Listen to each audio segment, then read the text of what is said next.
How are you? I'm fine. Can you hear me through my mask? Yes, I can. It's a little difficult to talk though. Yeah, I think we should remove Yeah. our masks. We are the a good, example of being, what do you call? Yes, Being, responsible citizens. yeah, being good citizen of a, socially distancing. Yeah. Yeah.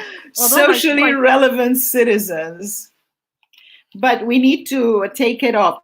Well, we're not in the same room, even though it might look like we are because of the red wall. But we need to tell everybody that we can take off our masks because we are not in the same room. yeah. So I um I wanted to welcome Nora. Nora is a capable woman, number one capable woman. Thank Oh, you. my friend. Yeah. So let me introduce to you, to our audience, a little bit from Nora's biography and Wikipedia experience. So Nora is a founding artistic director of Socially Relevant Film Festival, and she's also an award-winning actor and filmmaker, and she's also a film festival curator with international stage and screen credits. And I checked your Nora's Wikipedia. She has like more than 25 films under her credits. Her Thank films, you. her films screened in the official selections of the Cannes Film Festival, IFF, um, Rotterdam, Paris, London, Cambridge, and some other names I can't pronounce. Denver, Oregon, Kerala, and Monaco, and Shanghai, Wow, and yes, my film was shown Yerevan. at the Shanghai Yeah, Festival. yeah, and New York. I hear some noise. Yeah. Did Hmm. we? Do we have some No, noise? Okay. we're okay. Oh, okay. We're good. Okay. Yeah. All right. So Nora has participated in conferences at the Central uh, Eurasia Studies Society at Harvard University and Harriman Institute at Columbia University, and has taught LSE Media Studies on cultural identity in cinema. As an actress, Nora Armani performs internationally in many languages. Most recently, she was on stage in Terrorism at Columbia University, off Broadway show, and also shows on NBC TV. Nora is, like I said earlier, the founding artistic director of the Socially Relevant Film Festival since 2013. She holds not only one master's degree, she has a master's degree in sociology from London School of Economics, and has completed her second master's degree in theater at Hunter College, CUNY. Yeah. That's right. Just graduated. Hey! Yes. So I'm sorry about that. You cannot wear the hat, wear the clothes, and take Well, pictures. actually, You on did? Wednesday, You the did? department is doing a special party for us, Uh-huh. a department graduation party. It's not Yeah. the official, um, how do you call it, the commencement. Uh-huh. That's going to be done later in the year. Uh-huh. But for now, they are just doing a party to celebrate the graduates, and we get Uh-huh. to wear our hats. Maybe not Yeah. the entire thing, but we get to wear our hats. That's great. So, Nora, tell us a little bit about your background. Wow. After everything you said, I like said that. where were you born? And First of all, I thank you for that wonderful introduction. And also thank you for hosting me on your channel. This is really special. I see that you have made huge progress with your channel, covering a lot of information, important things as well. And the Young campaign, I must add. So it just has been an enormous um, progress for you. Who loves videos and who loves to help us also with the film festival, not only in videos, but also as a filmmaker, Ching. So we're very happy about that. So yeah, I was born in Egypt in an Armenian family, and I had my primary education at an Armenian school, which incidentally was a quadrilingual school, amazingly enough. So, because it's an Armenian school, it had obviously Armenian. Because we were in Egypt, you had to study Arabic. And at first grade, already English was introduced. And 4 years later, like in fourth grade, French was introduced. So when you graduate at the age of 12 from primary with a primary school certificate, you are already speaking 4 different languages. awesome. That's so awesome. And it's very important because later on it becomes a lot easier. For example, I went and lived in France later on. And even though throughout my education, French was not my language of education, nor was it my professional language, because of the fact that my basis of the French language was already there, I ended up learning it very quickly, and I'm practically bilingual English-French now, besides all the other languages. You speak Arabic too. Yeah, of course, Arabic because of Egypt. And you had to pass your high school certificate in Arabic. And most of the subjects, like such as history, geography, social studies, and a lot of these things were taught in Egyptian, in Arabic. So I ended up being fluent in Arabic, which came in very handy because years later, when I went back to Egypt to guest star in a television series, The Friends, obviously it was shot in Arabic, and I did a lot of television interviews in Arabic. And Armenian, of course, is my mother tongue, along with English. I can consider myself English mother tongue because of the length of time that I've spoken it, and also the fact that all my education has been in English. Armenian is like the language I speak best next, along with French. Wow, awesome. Wow. And I haven't even mentioned Turkish and Italian. Oh yeah. Yeah. I mean, you have a ear. You that shows you have a great ear. You have an ear for foreign language. It's not Yeah, and also everybody can I do love that. it. That's Yeah. the thing. When you have to love languages to be able, like anything else, like you play music, if you don't love music, I mean, I don't think you can learn to play a musical instrument or even read music. You have to love it. Right, right. Great. So tell us a little bit. I always ask my guests like how we met. Do Oh you yeah, remember? of course. Do you remember? That's funny. Ching and I, besides being good friends and also her being so involved with the socially relevant film festival as a videographer, we happen to be neighbors. But neighbors not in the same building, neighbors in the same conglomerate of buildings. We live at Morningside Gardens, and that is 6 different buildings which make part of the same building conglomerate. and she lives in one building and I live in the next. So Right.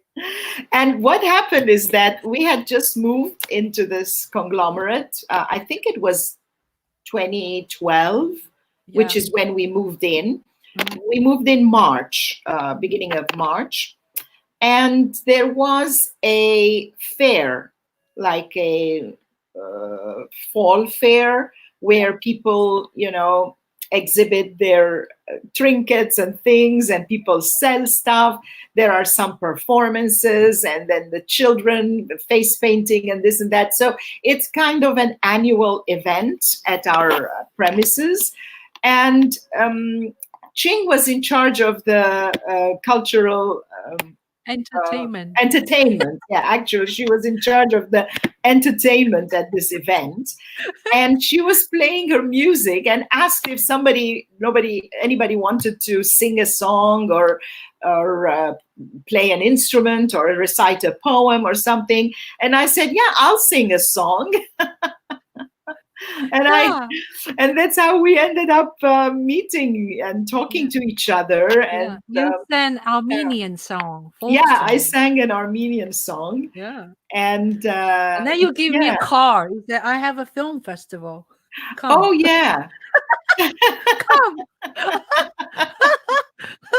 That's right. And then what happened next was that Ching was filming the party. It's the celebration, the 60th, I think it was, anniversary of the Shanghai Conservatory of Music, where she has gone, and came back with the footage, asked my opinion, what do I think, etc. And then next thing we know, the film is in the festival. Yeah, that was 2015. Yeah. Yeah. But we know each other before. But wonderful. Yeah. So it's the community brought us together. And actually, it's amazing about this place. It's like people now, there isn't much activity going on because everybody's confined to their own apartments. Right. But when there are activities, there is the media group which Ching runs. And also there are the pottery, there is painting, drawing, woodwork, all sorts of different activities that the people who live here can participate in. Yeah, workshops. Yeah. So thank you so much for your enthusiasm and your braveness, and that's how brought us get to know each other. So tell us a little bit about how you started the Socially Relevant Film Festival, and where is that right now? Yeah, that's an interesting story because I had been curating as a guest curator a whole number of film festivals. Like it started at the AFI Film Festival in Los Angeles when I presented a program on Armenian cinema many years ago. I think it was the 2000, no, not even, it was a long time ago. And I brought 10 films from Armenia. We did a double page, invited filmmakers, and we did a tribute to Armenian cinema.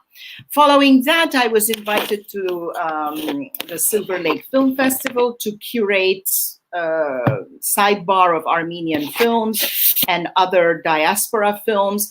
So eventually, when I was in London, I was studying. I also did a bunch of festivals there at the ICA, Institute of Contemporary Art, at Lumiere Cinema, which was part of the French Institute, and so on and so forth. So I had done so many film events, curating events and putting together for film festivals and for independent film events. And I had sworn to myself never, ever again to venture into such a thing, because it's a huge amount of work and it's not easy to put together a film festival. But in 2000, early 2013, it suddenly dawned on me that it was going to be very soon 10 years to the anniversary of the death of my very dear cousin and my uncle, who were violently stabbed to death in Egypt in a hate crime, unfortunately. And I wanted to do something meaningful to commemorate them. And since I had been very much turned off by violence on screen and in cinema posters, and if you see a movie that has a lot of violence, you can very well decide not to go to see it. You don't have to go see it. Or if it's on TV, you shut your TV. But what really got to me was the posters. There isn't a single film poster that we see, or 90% of the film posters must have some form of violence on them. It's either a gun or a Kalashnikov or a dagger with blood dripping. And, there's always some form of violence that is being marketed. And I felt this is too much. We already live in a violent society. Why do we have to do with all this violence staring at us, which you cannot avoid? You're not going to walk in the street with a band on your eyes so you cannot see them, and for the children too. So I felt maybe it's time for somebody to offer a alternative form of entertainment, non-violent films. But then I soon realized that concentrating on non-violence, it's a little too limiting. So I opened it up to all sorts of social issues, which kicks back to my sociology background from the London School of Economics.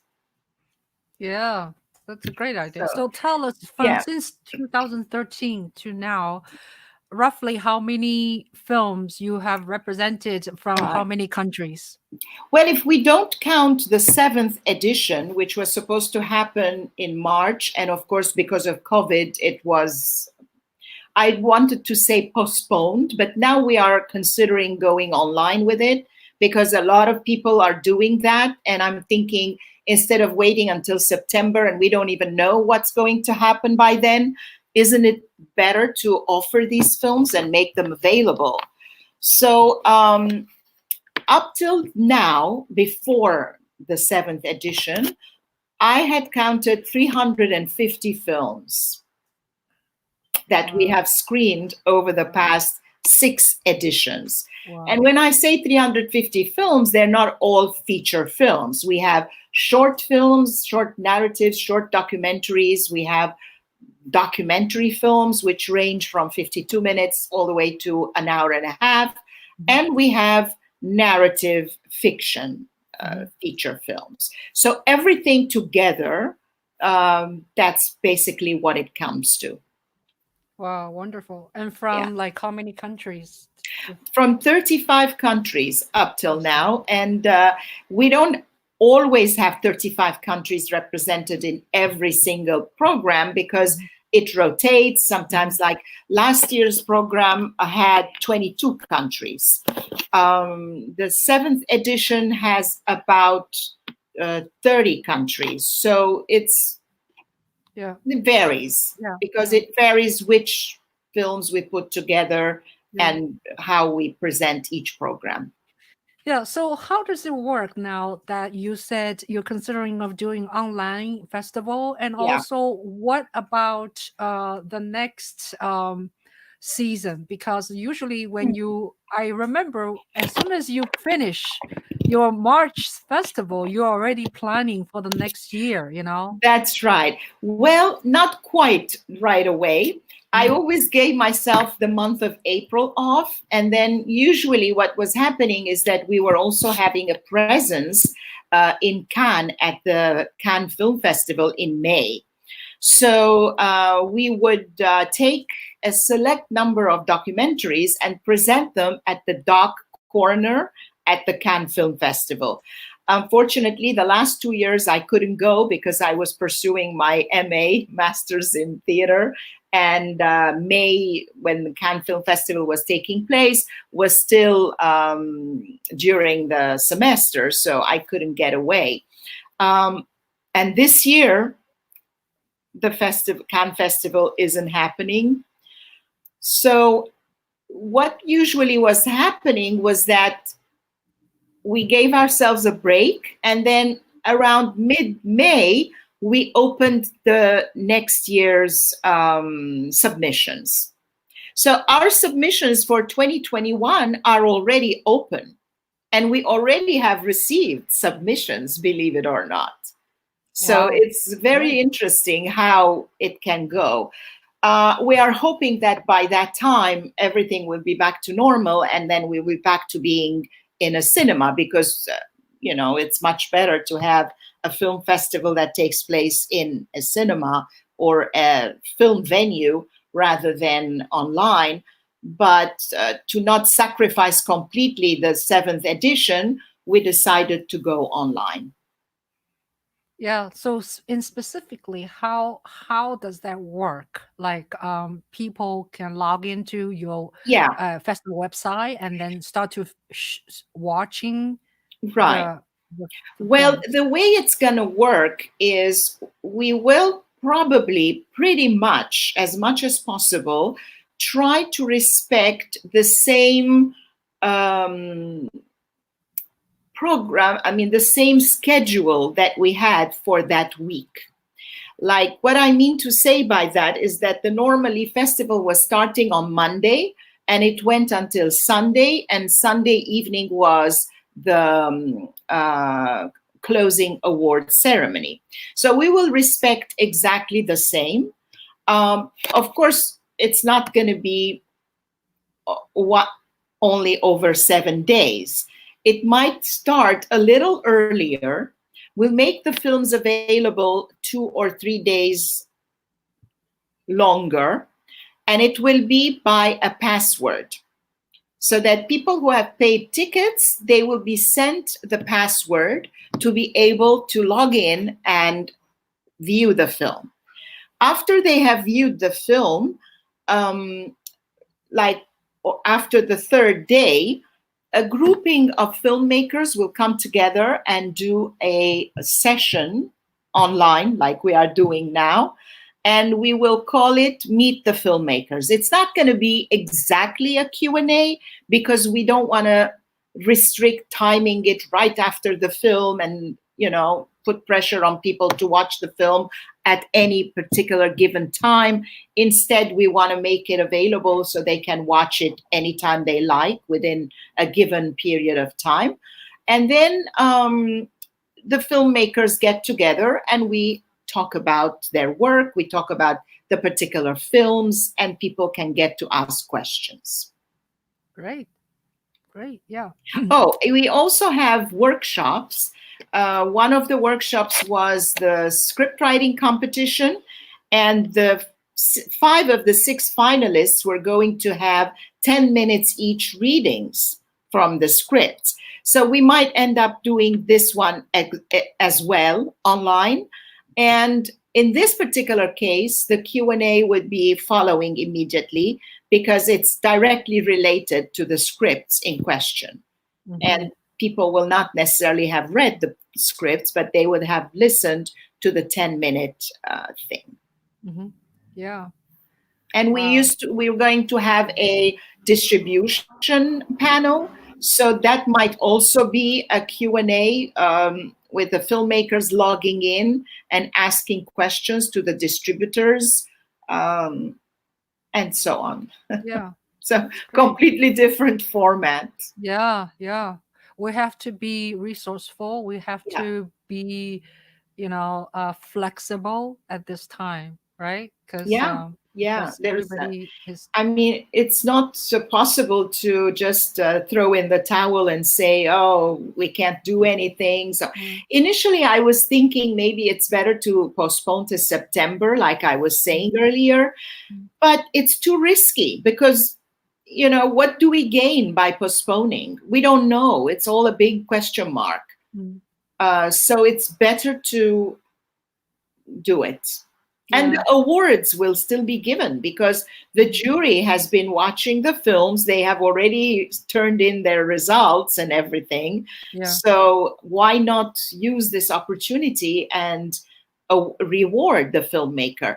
By doing online, there's another advantage as well. We will be able to have audience voting. Mm.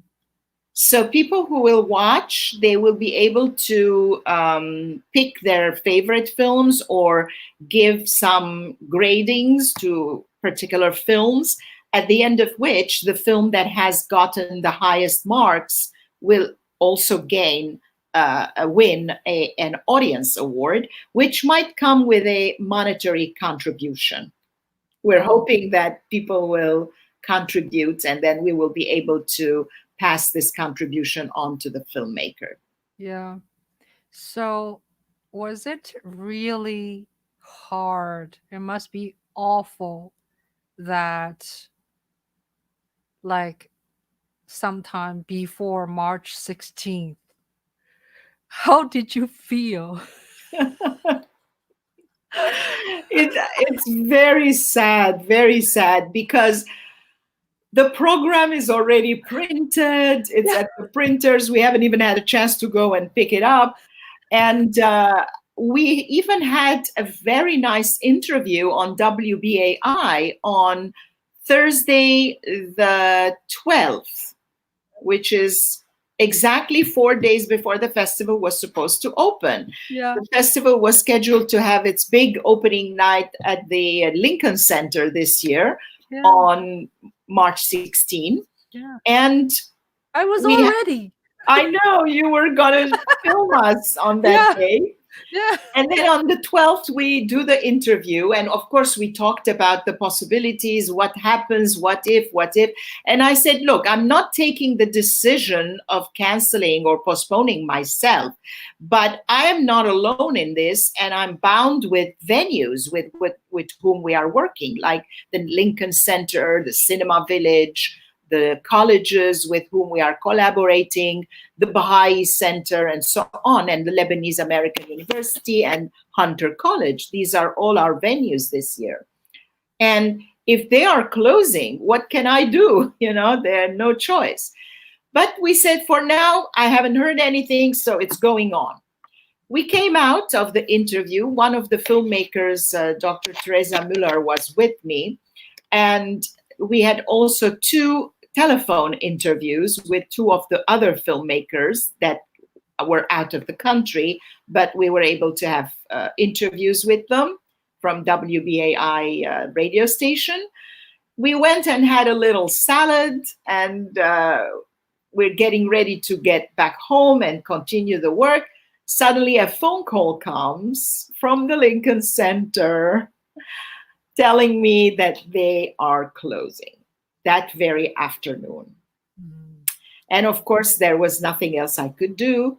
The following day, which was March 13, we were supposed to have a panel with a number of short films screened at NGO CSW at the United Nations. But that had been canceled already a week prior. So that was the first thing that was chopped. Yeah. And then, of course, with the closing of the Lincoln Center, a few days later already, everybody was quarantined. And of course, the cinemas closed. So there we are. Yeah, so sorry about that. Yeah. So now tell us a little bit about you as an actor. Yeah. And thank you for reminding me. Yeah. How is the theater world, audition world going on these days? Well, let me say first that I was doing a play, Terrorism, that you already mentioned, at the Lamfest Center of the Columbia University. And that was supposed to go until March 14. And I was very happy about the way the scheduling works, because I'm saying to myself, okay, the play closes on March 14, the festival opens on the 16th, I'm fine. And the 13th, which was the panel at United Nations, it's fine because it's in the afternoon and my performance is in the evening. So everything was all taken care of. And then on Friday, a few days before the complete closing, they limited the number of audience members. In an auditorium that seats 100, they said we're only getting 25 people per performance, so that they could sit far apart from each other and social distancing is practiced. Mm-hmm. And we felt, okay, maybe this is how we are going to finish the run. And then on Friday afternoon, just as I was getting ready to go to the theater, the stage manager texted and emailed us saying that they have decided to completely close. Mm. So the last two performances, namely Friday the 13th and Saturday the 14th, were canceled. Mm. Now, a lot of other theaters have been doing online performances. Like, instead of having live, for example, yesterday I was watching a performance by, it's called The Encounter by Simon McBurney, who is the founder of Complicity Theatre, with whom, incidentally, I've also done a workshop in London as an actor. That was supposed to be performed at St. Anne's Warehouse. And when the situation happened with the COVID, they started streaming it and made it available. And I think they extended it even, and today is the last day. So they are, instead of showing the live performance, they are showing a previously filmed performance. I see. As far as auditions are concerned, believe it or not, I have been auditioning, but suddenly there is a resurgence in voice auditions, voiceovers, and commercials. They are still auditioning. And I also auditioned for a musical theater piece last week. And yesterday I auditioned for management, an agency that already decided to pick me. So I'm very excited about that. We'll see what happens. So how do you do audition online? Well, no, it's mostly self-taped. So you have to be good at taping yourself. They might eventually, let's say you send in your self-tape, if they like you, your type corresponds, and they like what they see, they might end up doing a Skype interview or a Zoom interview with the actor to get to know them a little better or ask some particular questions. But other than that, and to be honest, it's like a lot of theater has gone online. I personally was developing a play which is about 3 immigrant women. It's called I, Immigrant Woman. And it's written by an Italian playwright, Valentina Macca. And it's translated, I have translated it from the Italian, and we're going to do it in English with real actors. And now suddenly everything has gone online.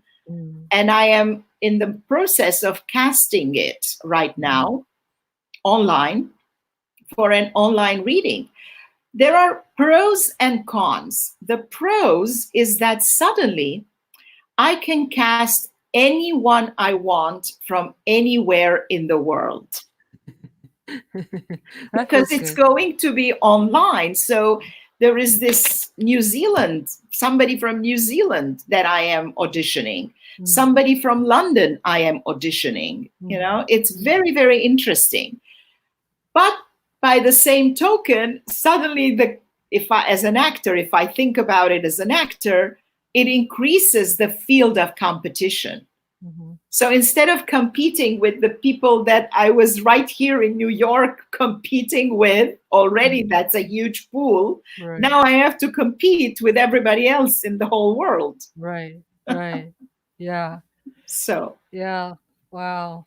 It's I mean, new challenge. It is a new challenge. And also on a personal level, my one-woman show, On the Couch with Nora Armani, which has toured extensively in its English and French versions, and has gone has become a DVD as well, is now a part of United Solo Festival. It has been accepted for the next edition of United Solo. And I have the September 2nd date for London and October 11th date for New York. So now I don't know if September 2nd London is still going to happen, or am I going to do it online, or what? Tell us a little bit about that show. Did you write and you also, it's like improvisational? No, it's not. It's a play which is kind of autobiographical. It's about identity, about growing up in Egypt, about my parents, my grandparents, how they came to Egypt, how everybody ended up getting to know each other, getting to meet. There are very poignant moments and also very funny moments. So it alternates between being, suddenly you get emotional and it's very poignant, and then a joke comes up or a funny situation comes up, and it makes you laugh.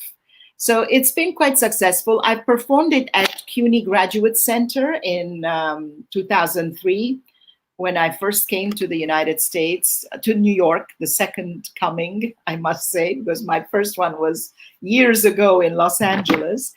And then I have also performed it at the Workshop Theater in the theater district as part of the International Festival of Theater, Midtown International Theater Festival, 2 years in a row. But of course, after all this time, I'm feeling like this is a good moment to do some rewrites and update it a bit. So I'm calling it Back on the Couch with Nora Armani.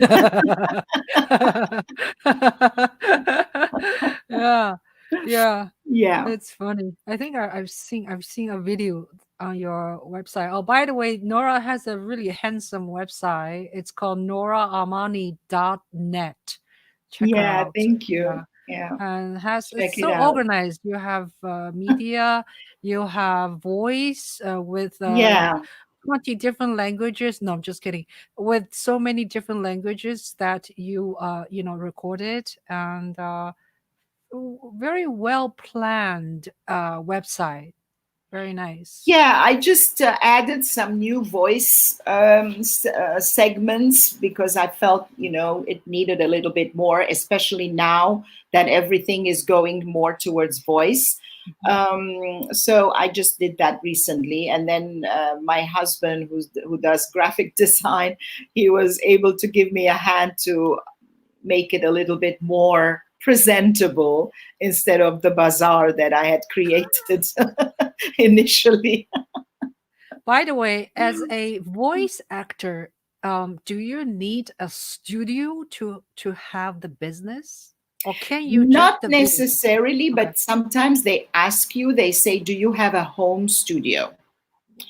And home studio means that, you have to have kind of like a padded enclosure where you can go in, have a good mic, have a good recording capacities, and so on and so forth. I see. Yeah. I see. I'm not familiar with this business. Yeah. So back to a capable woman. You have a master's degree in sociology. Now you just completed your theater degree. Tell us a little bit about why, because you have done so much theater already. Why would you need a master's degree? Well, I really needed at this point in my life to consolidate kind of the knowledge I had, and in a much more structured manner that a master's degree can give you. Also, because I love to teach. I have already taught at university level, at conservatoire level. Privately, I still coach individually with scene study or audition preparation or just plain acting coaching. But I wanted to be able to teach more in a structured and institutional manner. And to do that, you need to have the credential, the official credential that goes with it. Plus, I felt this is a very good opportunity to put together all this knowledge and see where there were the blanks and then fill in the blanks. So, and I'm very satisfied. I'm very happy to have done it. It was really amazingly important. You did it in a very short time. Actually, the way it's planned over 2.5 years, so that people, and all the classes are after, the graduate classes are after 5:30 p.m.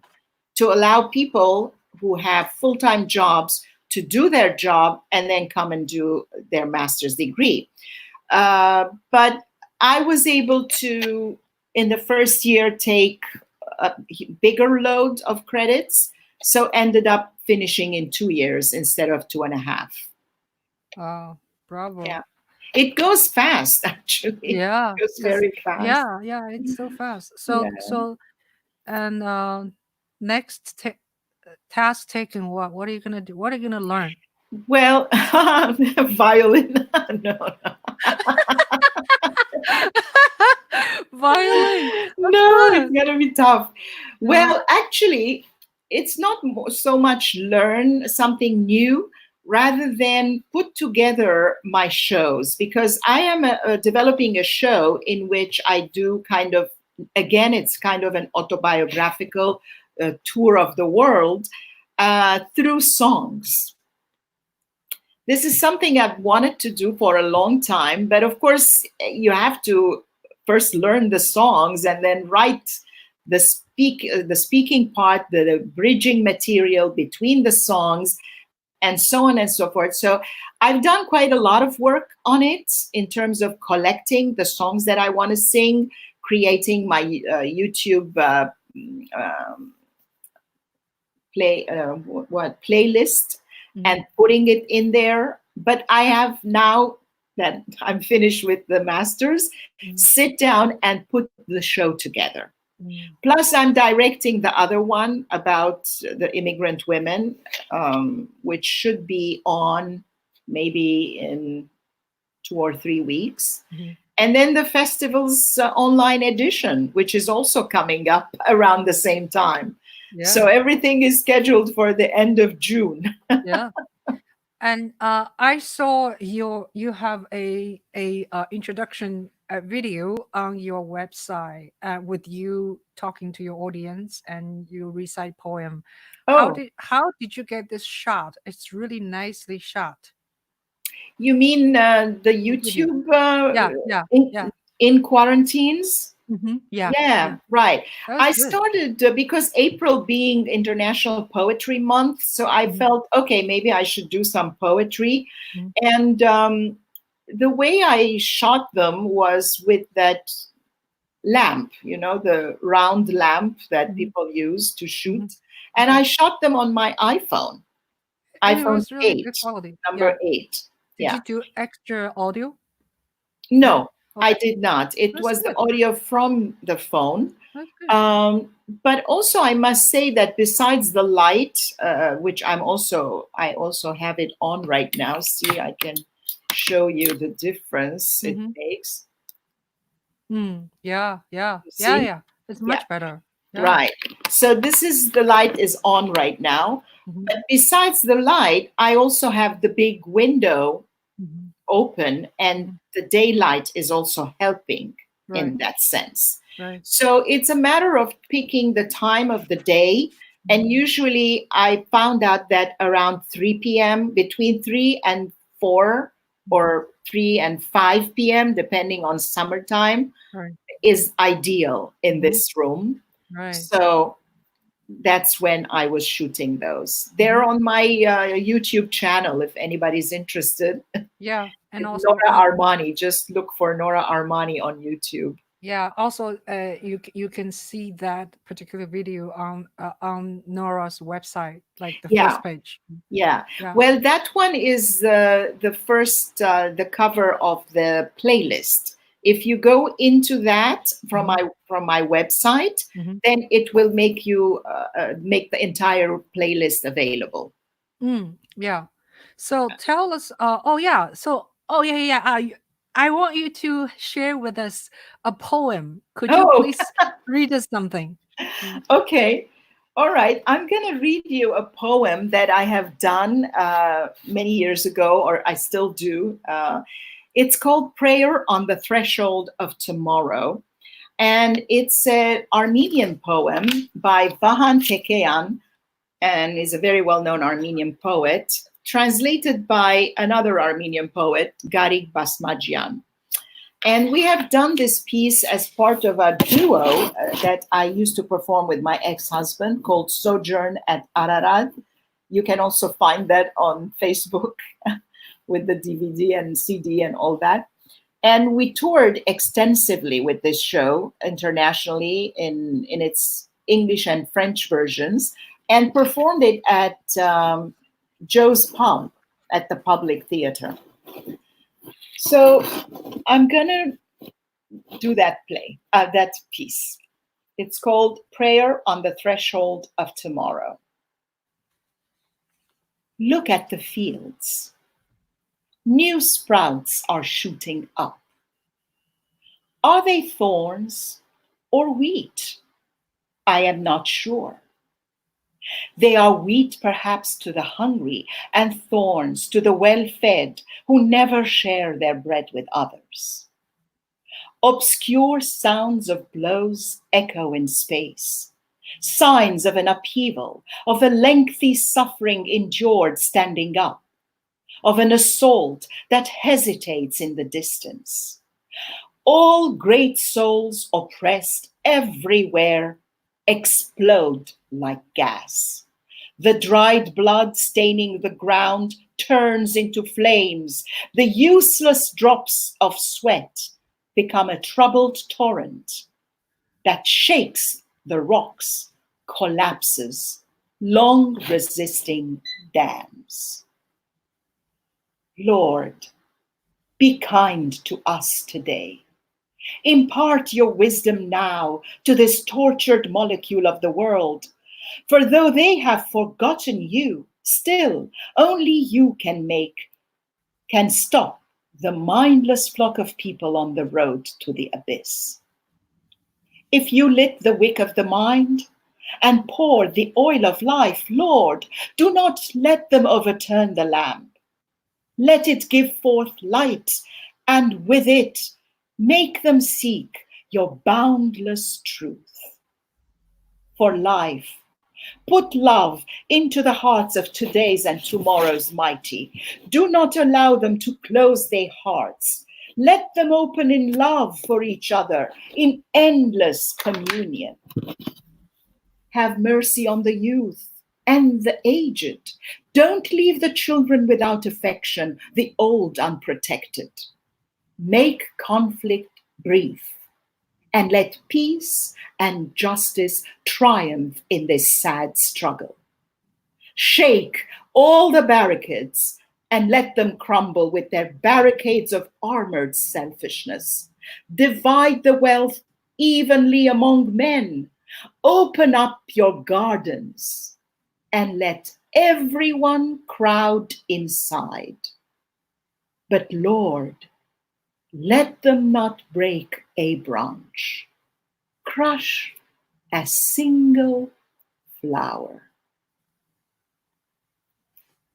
So hopefully this prayer on the threshold of COVID-19 will bring something nice and positive and green gardens for everyone for the next months and years to come. Yeah, beautiful. That's a very beautiful. It's a kind of relevant to Yeah, us now, right? yeah, The mood is relevant. Yeah, totally. yeah. So, I was thinking, having you, um, oh, I have a question for you. Sure. You do so many things. You are, you're a leader, in many sense. You are a leader, and you are a creator, and you are a manager. You are a promoter. you are a marketer, and then you also technically you are an actor. And now, so from actor point of view, um what is the, like, one or two most important thing that you find satisfying to be in this craft? It's a tough, tough, tough question because I am actually doing all those things, but I wish I wasn't. Because every time, like for an artist, for me, the most satisfying thing is my acting. I love acting, and that's what gets me going. But for some reason, I'm sure you feel the same with your music. You're doing all these videos and things, and then the music keeps being put aside and so on. And I'm like, I always wanted to ask you that question. Don't you miss performing? Don't you want to drop everything and just keep performing? That's how I feel. Unfortunately, the way things are is that we don't have all those performance opportunities that we would want to have. So we keep ourselves busy doing all sorts of other things. And to be honest, with the film festival, I've always said to myself, okay, this film festival is very important for me because I love what it does. I love the fact that it puts the accent on social relevance and social issues, and that it offers a platform to all these filmmakers that otherwise will not be seen or heard from. The whole way that the film industry is going, especially Hollywood and the commercial films, is that nobody cares about films that deal with social issues that have a limited number of audience because they have lesser, smaller budgets, lesser production values. But I would rather take those films anytime than a huge Hollywood production with stupid explosions and special effects and monsters and beasts and things on which millions and millions and millions of dollars have been spent, which also unfortunately make it back. Whereas there are so many important human interest stories that need to be told. And I always think about our filmmakers who are dedicating their careers, their lives to telling those stories. And I feel very responsible, and I feel we're doing a very important work by creating the platform for these filmmakers to come and meet their audiences and be seen, for their films to be seen, I mean. However, if I had spent a quarter or a fraction of the time and energy that I put into promoting the festival, marketing it, doing all this stuff that I do for it in my acting career, you know, God knows where I would be right now. But then it's such an unpredictable business that there's no way to say that. You know, I could put thousands and thousands of hours, but all it will do, it will bring me into the visibility of the casting director or the director and so on and so forth. But at the end of the day, the final say is theirs. If they don't pick me, then regardless of how many thousands of hours I put into it, they still won't pick me. So I do something socially relevant in the meantime. Right. You're a creator yourself. Yeah. Content creator for sure. But it's true that, I mean, I have been active. I've done short films, I've done television, I've done stage throughout the time that I was doing the film festival. Yeah. Even I've been invited to Armenia to star in a very important stage production at the National Theater there, which we reprised last summer. So I can't say I've not been acting and the festival is preventing me from acting. It's not true. But I can say that I could have been acting more or in visible stuff if I didn't dedicate so much time to the festival. I think in the last few years, I've seen at least 3 of your shows. I believe. Yeah, that's The right. I live did show. Pirandello's Six Characters in Search of an Author. Hmm. I did Terrorism. I did Mercedes, which is a play in Armenia that I went and did. Then I did I Have to Tell You This, which was a devised theater piece at Hmm. Hunter College. Right. Plus, I was on Blacklist Redemption on television, Hmm. and short films, Hungry, with, Yeah. um, so as well as what was called Crossing the Line. That was a very, very interesting film that I did. So, I mean, all this was happening during the film festival. So, Yeah. Yeah. yeah. No, that's wonderful. So, I was I I kind of know, I kind of don't know because I never really act myself. So between doing live theater and shooting film, do you find it more satisfying for doing live theater? Well, the advantage of live theater is that they always tell you that live theater is the actor's domain. You rehearse a long time. The director tells you, do this, do that, stand here, go there, whatever, a little faster, a little slower, more emotion, whatever. At the end of the day, once the show opens, you are in charge as an actor. Whereas with film, I mean, you might give your best performance, but if the director decides that for some reason that scene doesn't make sense anymore, or cuts you just before your great moment, then there's Yeah. nothing you can do about that. Mhm. And it is a director's medium. Right. Right. But I think I like both because each one has its satisfaction in a different way. The first one is much more immediate because you're already talking to the audience and getting the feedback in real time. Mhm. Whereas with film, it's later. Mhm. However, with film, you have the advantage of redoing a scene if the director doesn't like it, or you can do better. You can, do several takes. Mhm.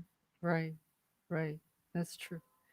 Great. So, now I'm gonna do a rapid fire with you. Before we do Ooh. that, any any other things you want to cover? Did we miss Well, anything? I want to thank you again, and I want to thank all the filmmakers if they are watching, past, present, future, because without filmmakers, there is no film festival. And of course, it's very important to keep acknowledging that and also give them a piece of encouragement and say, we care. We like your films. Please keep doing socially relevant films. It's very, very important, especially now with what we have all gone through with this COVID business. We don't have time to be irresponsible anymore. Very, Right. very important. True.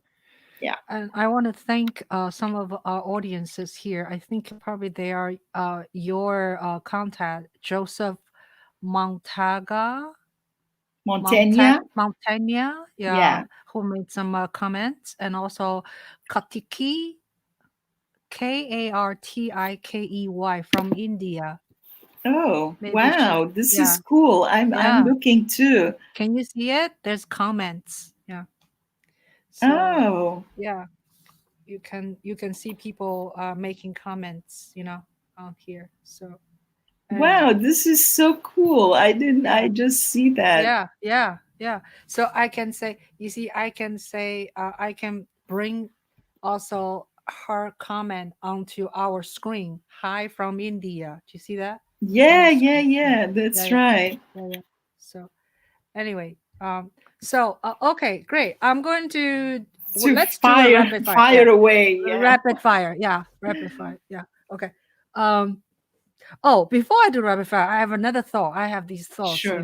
Can you say something like let's say, hello, what's for dinner, like in different language? Oh, yeah. How about Okay. okay? How You about yeah. um, in Armenian, Okay. you would Okay. say parev, inch pidi udenk.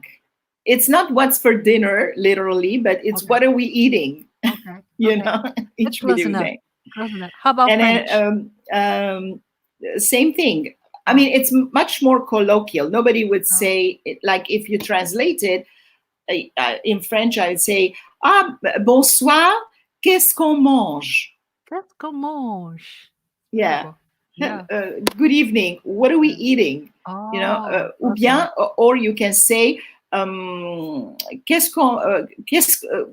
qu'on dîne? Non, ça se dit pas. You don't say what do we dine or what's for dinner.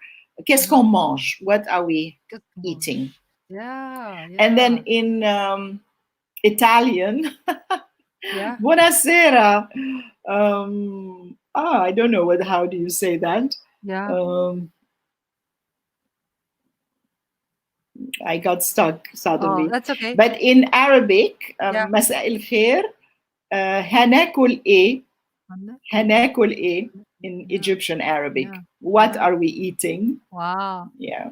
Yeah. In China, when people see each other, they don't say "How are you" or "Hello."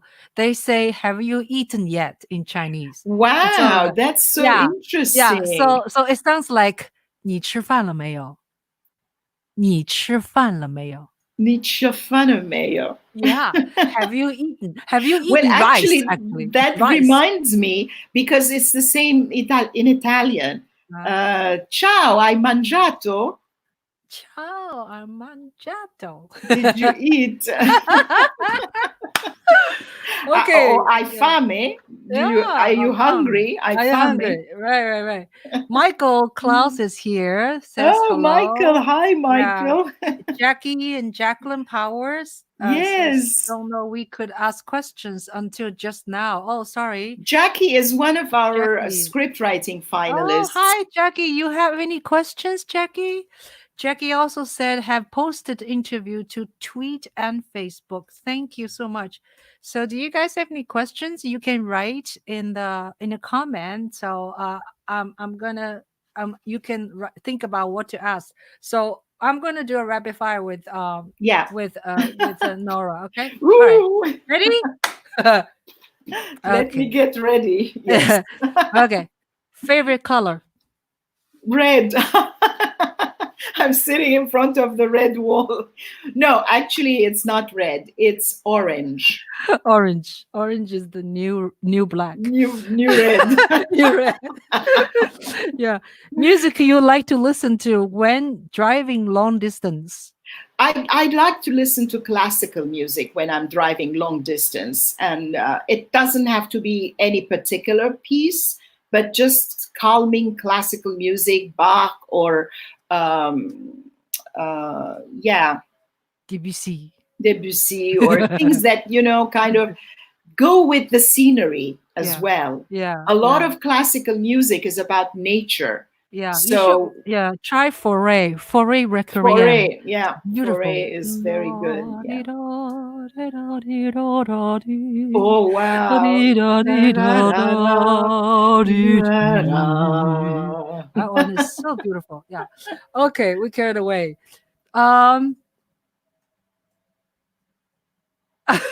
What do you like to cook when you return to New York home after staying in Europe for a while? Yeah, after staying in Europe for a while, I don't have any particular preferences.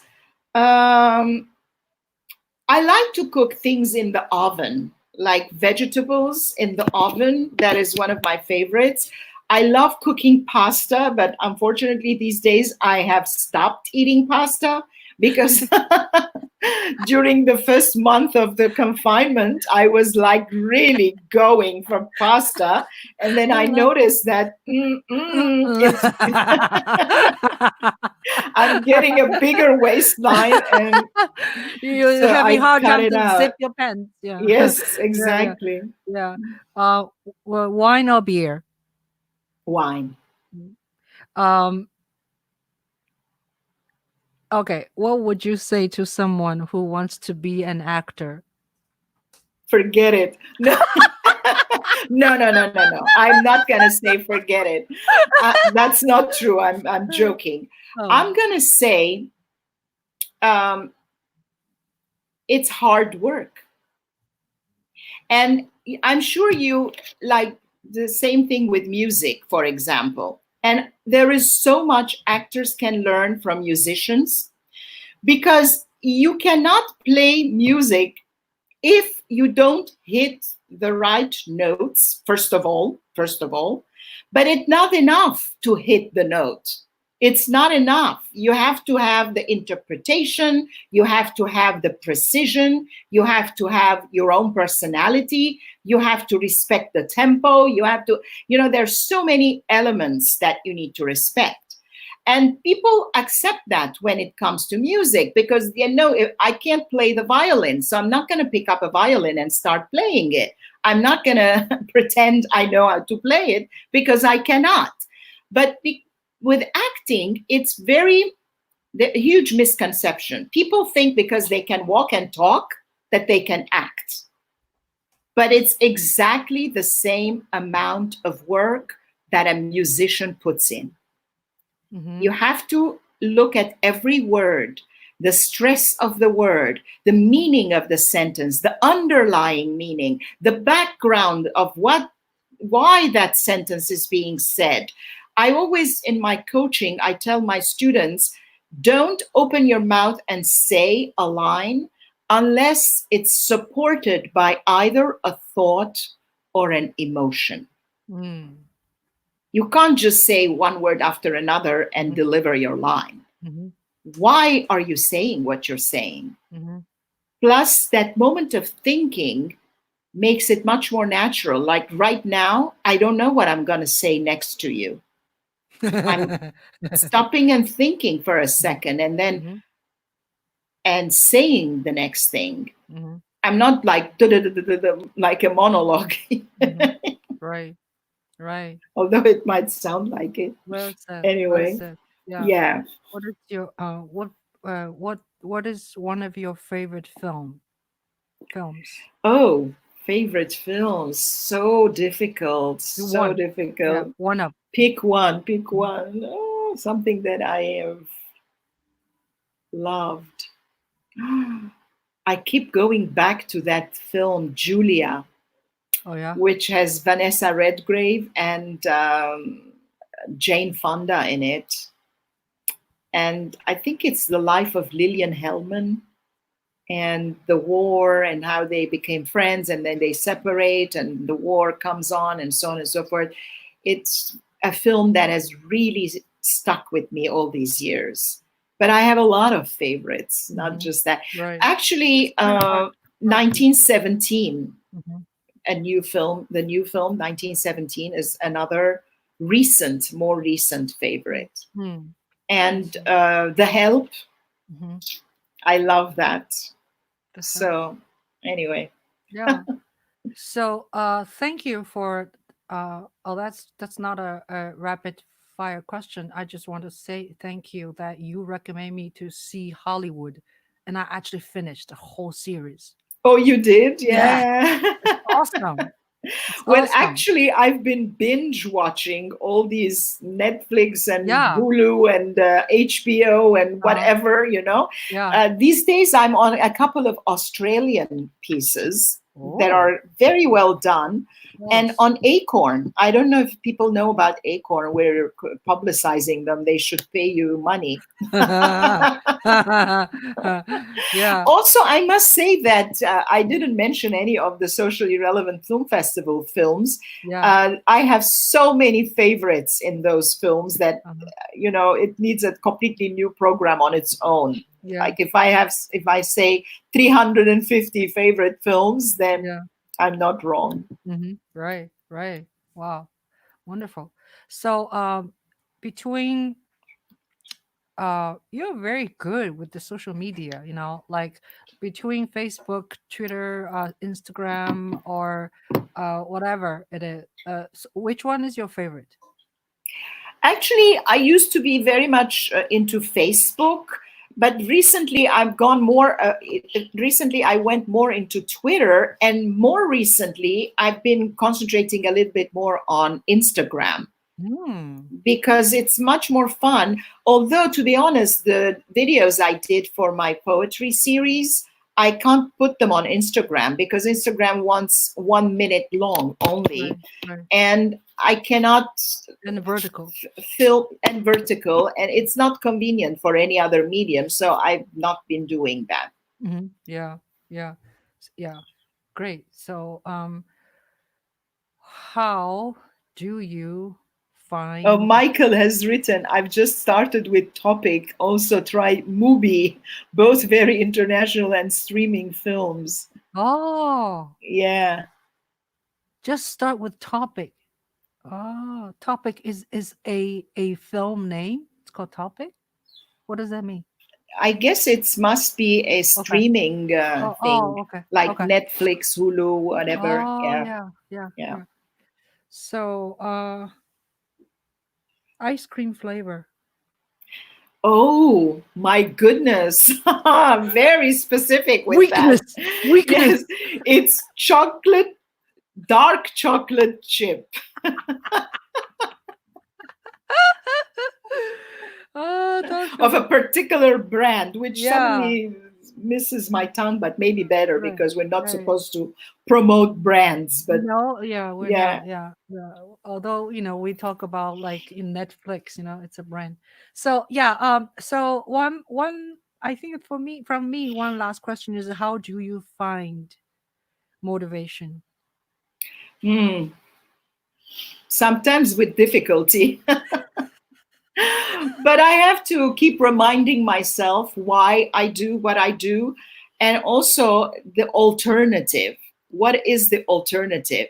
But let's be honest, I cannot always be the engine, I do have times when I just say, I don't feel like doing anything. But when I say I don't feel like doing anything and I say, okay, I'm just going to sit on the couch and do nothing and maybe turn on the TV and see whatever is on, I'm just going to watch it. That lasts 5 minutes. And then I remember, oh, I need to send that email to so-and-so. Oh, I need to post this thing on whatever. And then I jump up and I start getting into those things. And then before you know it, it's 10 p.m. Yeah. That's my life. Yeah. That's wonderful. Great. So, thank you so much, Nora, and thank you guys for watching. And this is a very thank you, everybody. Thank you, awesome. Ching. It's really been fun, and people can ask questions. And yes, yeah. Yeah. So we'll do that again, maybe. Some other time. Also, since we're talking so much about the festival going online, let me just quickly say that I emailed all the filmmakers earlier today, informing them that more or less how the pattern is going to happen, which is what we already talked about earlier. And we're looking for a June 19 launch for the first session of the panel. And then the week of June 22nd to the 28th. So, yeah. June, so that's probably, 20, June 22nd. Okay. The actual week of the festival, June 22nd to the 28th, with the award ceremony happening on Sunday, the 28th. Oh, okay. Awesome. Yeah. See, I just wrote it here, so it appears to this. Oh, cool. Okay. Yeah. Okay. Great. Yeah. All right. Well, thank you so much, Nora. Thank you. It's been fun. I hope I didn't keep talking without giving you a chance to interject. No, you're good. You're good. Yes. Thanks. So, hopefully, we'll see each other soon. Yeah. Hopefully. Yeah. I mean, actually, we can go out in the backyard and sit across the bench from each other with masks if we wanted to, except they are doing all the grounds nowadays, and it's all a mess. Like everything is broken and they haven't fixed anything. No, no. They broke Yeah, everything to fix it, and then yeah. COVID came and everything has been Stopped. stalled. Yeah. Yeah. We can go to the river sometime, Yeah, Go we to the, yeah. should. Okay. Yeah, we should. All right. Great. Okay. Hi, Thank you. everybody. Bye. Thank you so Thank you so much. much. Yeah. You Thanks. just click leave the studio. Okay. Thank you. Oh, where is leave the Down there, studio? there's a red button, leave the Oh, studio. leave the Yeah. studio. Yeah. Okay, I'm Okay. leaving the Yeah. studio. Bye. Bye. Thank you so much. Thank you. Bye.